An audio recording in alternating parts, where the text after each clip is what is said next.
आज दीदी लोग कैसे शिव जी मनिहारी बन के पहुँचल बानी ससुरारी, वही परिसावन कजरी गीत है, पूरा जरूर सुनोगे।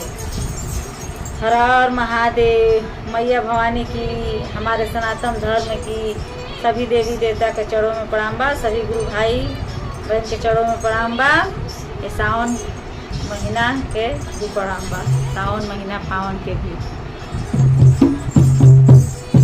कि हरे रामा शिव जी बने मनिहारी पहुँच गए ससुरारी रे हरी।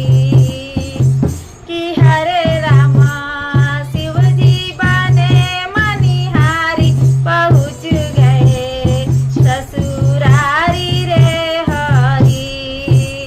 पहुँच गए ससुरारी रे हरी।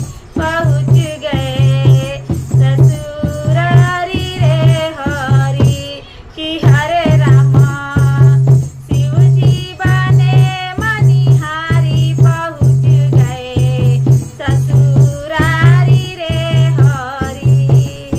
कि हरे रामा शिव जी बने मनिहारी पहुँच गए ससुरारी रे हरी।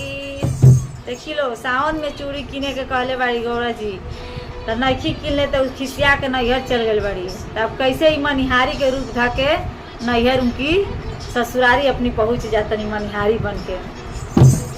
कि हरे